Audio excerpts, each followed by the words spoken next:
Allora, Vito Cutuli nasce a Macchia di Giara nel 64, scrive da 44 anni, ricevendo tanti riconoscimenti. Ultimamente ha pubblicato 2 canzoni che stanno avendo un discreto successo. Questa sera reciterà per noi la poesia Macchia.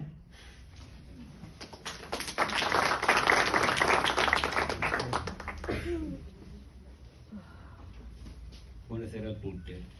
Ringrazio fortemente chi ha voluto, chi ha progettato questa serata, la Prologo di Macchia, il professor Dino De Salvo, saluto l'assessore Giuseppe Cavallaro, grandissimo amico mio, padre Alfio e Lucia Cardillo e la brevissima Rosa Reite.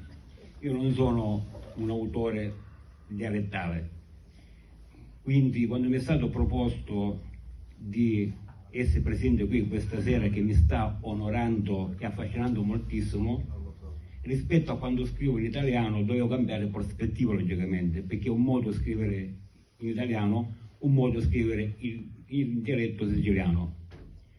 Quindi cambiando, perché la poesia è angolazione, prospettiva, modo in cui si guarda, si vede.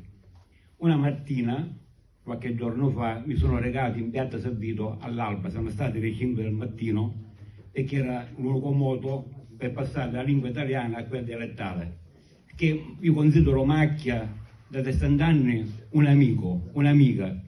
Quindi quella mattina ci siamo confrontati. Infatti io qua porto questa sera la storia dei miei 60 anni, e questo è uno spazio, un luogo dove siamo tutti cresciuti. Noi siamo cresciuti.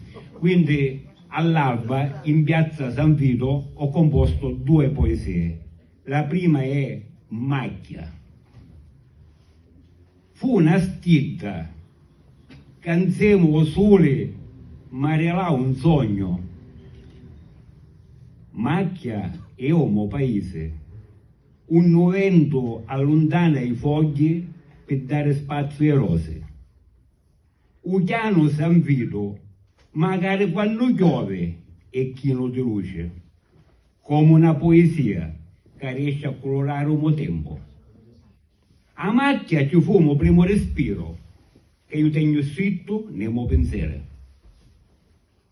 Immerso in quella solitudine all'alba ho composto successivamente quest'altra poesia.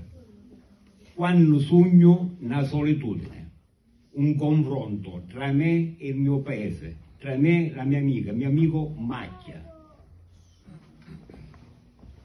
Un buon paese, una stati si colora d'amore. Macchia, a luce du chiano San Vito, un intralangolo si vede un mare, a chianare sempre più alto, per volare insieme colombe e camminare per capire un spazio trasparente e non avere paura di cascare. Quando sogno una solitudine, i mocioni mi danno la luce, mi innamoro più sai del mio tempo, che voglio vivere insieme a te. Grazie.